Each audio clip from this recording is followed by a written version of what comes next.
First of all, I believe that we should take the American president seriously when he says that he wants Greenland.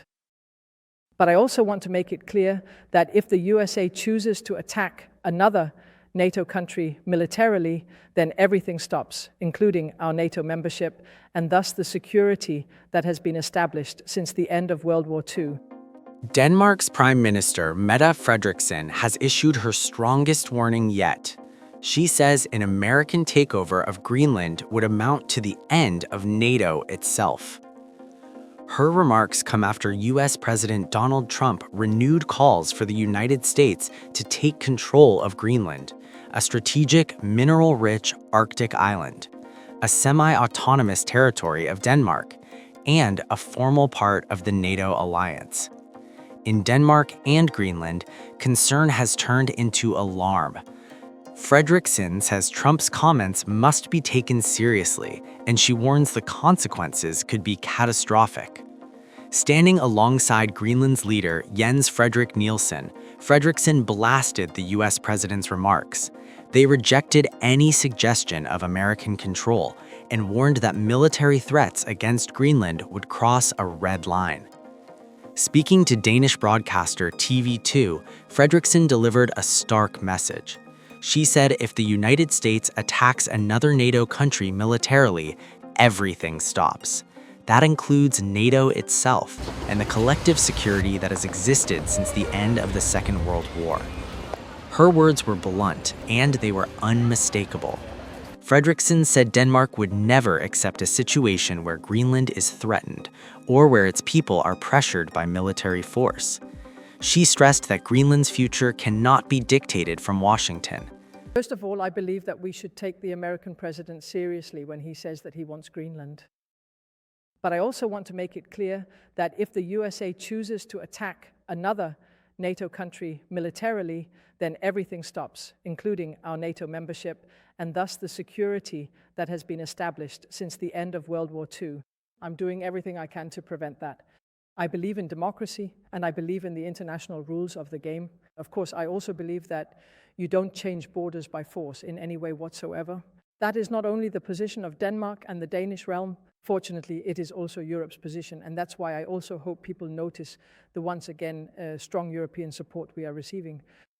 I agree that it is important to have security, peace and safety in the Arctic region. That's one of the reasons why we are part of NATO.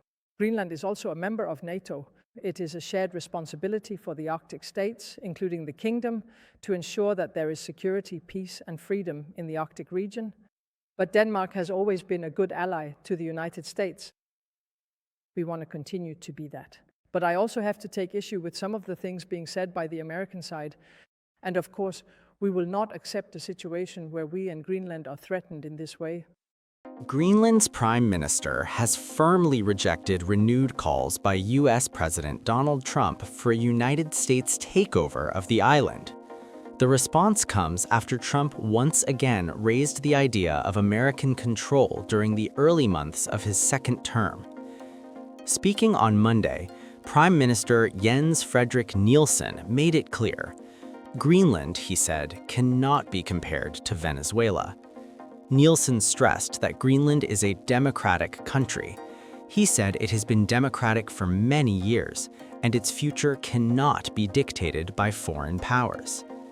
He acknowledged that recent developments have caused concern and said it was understandable that some people are worried. But he insisted that the current approach is about cooperation, not confrontation. Nielsen said Greenland is working to reinforce its relationship with the United States.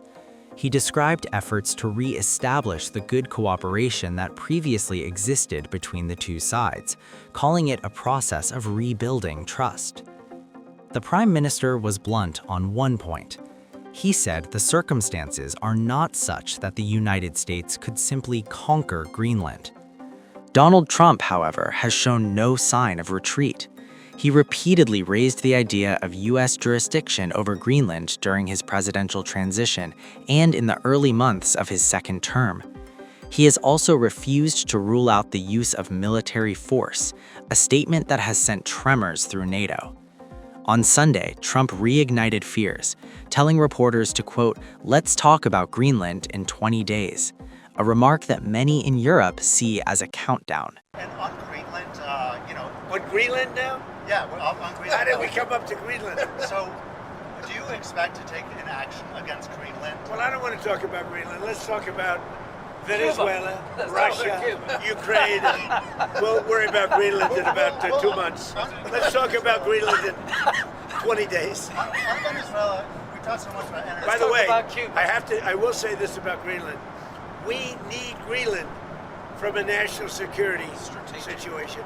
It's so strategic. Right now, Greenland is covered with Russian and Chinese ships all over the place. We need Greenland from the standpoint of national security. And Denmark is not going to be able to do it, I can tell you. You know what Denmark did recently to boost up security in Greenland? They added one more dog sled. It's true. Sir, They thought that was a great move. what would the justification be for a claim to Greenland? What would the justification Oh, I don't want to talk about Greenland now. Then it- I just say this. We need Greenland from the standpoint of national security. And the European Union needs us to have it, and they know that. Are you-